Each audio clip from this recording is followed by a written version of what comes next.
Baiklah, di sini saya akan menjelaskan tentang materi penyusutan dan amortisasi. Baiklah, di sini saya akan menjelaskan apa itu penyusutan. Penyusutan adalah pengeluaran terhadap pembelian, pendirian, penambahan, perbaikan, perubahan harta tak wujud kecuali tanah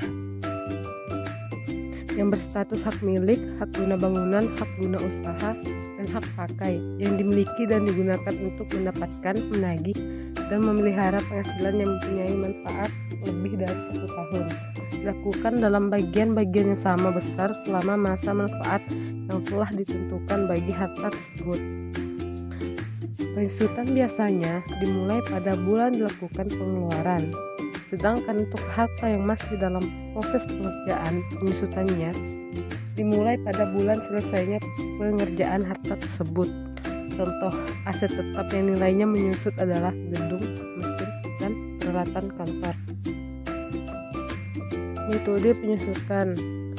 Metode penyusutan yang dapat digunakan komersial adalah sebagai berikut. Yang pertama yaitu metode garis lurus, yang mana menghasilkan pembebanan yang tetap selama umur manfaat aset jika nilainya residunya tidak berubah. Yang kedua yaitu metode saldo menurun, menghasilkan pembebanan yang menurun selama umur manfaat aset. Yang ketiga, metode jumlah unit produksi, di mana yaitu menghasilkan pembebanan berdasarkan pada penggunaan atau output yang diharapkan dari suatu aset.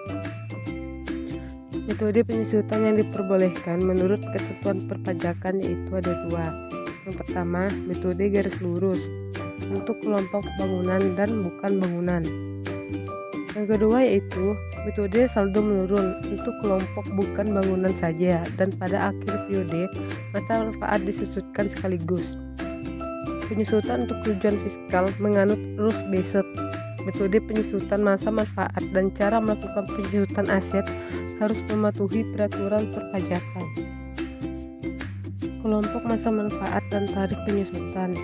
Menurut standar akuntansi keuangan, masa manfaat aset tetap diperkirakan dari berapa lama aset tersebut dapat memberikan manfaat ekonomi untuk memperoleh penghasilan. Ada 2 faktor yang dipertimbangkan dalam menentukan masa manfaat ekonomi. Yang pertama, faktor yang berhubungan dengan kondisi aset tetap secara fisik atau faktor fisik. Faktor ini biasanya digunakan untuk menentukan masa manfaat gedung. Yang kedua, faktor yang berhubungan dengan seberapa lama suatu aset akan digunakan sehingga akan tetap menguntungkan perusahaan atau faktor ekonomis. Faktor yang biasanya digunakan untuk mempertimbangkan masa manfaat mesin, kendaraan, komputer, dan sejenisnya adalah ketika umur aset sudah berakhir, rusak, atau harus diganti dengan aset baru.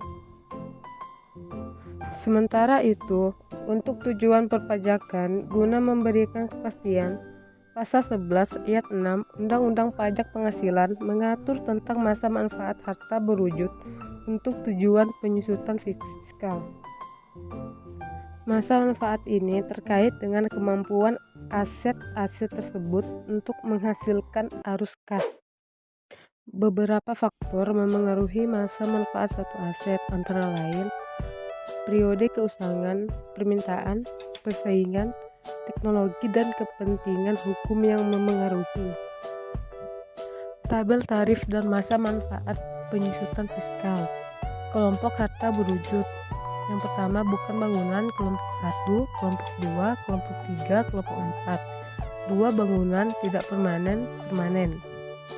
Kelompok 1, masa manfaat 4 tahun, tarif metode garis lurus 25%, tarif metode saldo menurun 50%.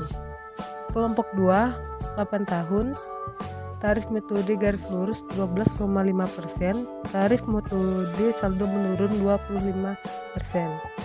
Kelompok 3, 16 tahun, tarif metode garis lurus 6,25%, tarif metode saldo menurun 12,5%. Kelompok 4, 20 tahun, tarif metode garis lurus 5%, tarif metode saldo menurun 10%. Yang bangunan tidak permanen. 10 tahun, tarif metode garis lurus 10%, permanen 20 tahun, tarif metode garis lurus 5%.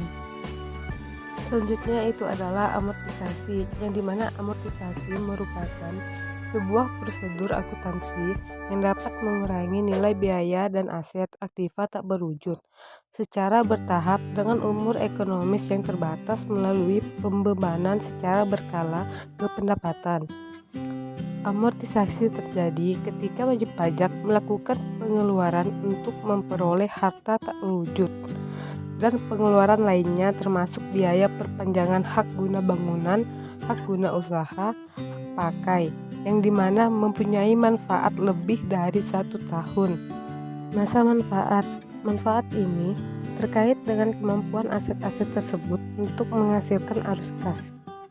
Beberapa faktor memengaruhi masa manfaat suatu aset, antara lain periode keusangan, permintaan, persaingan, teknologi, dan kepentingan hukum yang memengaruhi.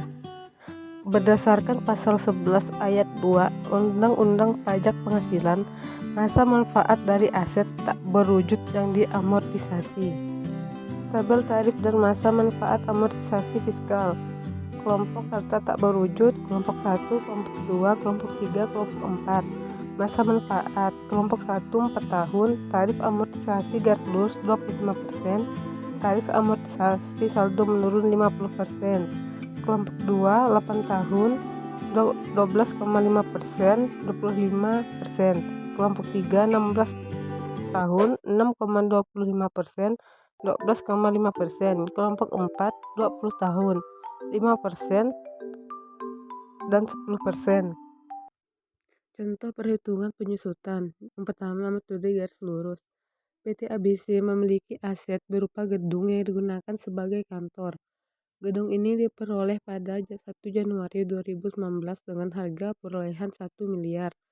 Berdasarkan kelompok harta berwujud dalam pasal 11 ayat 6 Undang-Undang Pajak Penghasilan. Gedung kantor ini dapat diklasifikasikan sebagai bangunan permanen dan memiliki masa manfaat selama 20 tahun dengan tarif SLM 5%. Seperti tertera dalam tabel pasal 11 ayat 6 Undang-Undang Pajak Penghasilan, penyusutan atas bangunan hanya diperolehkan menggunakan metode garis lurus.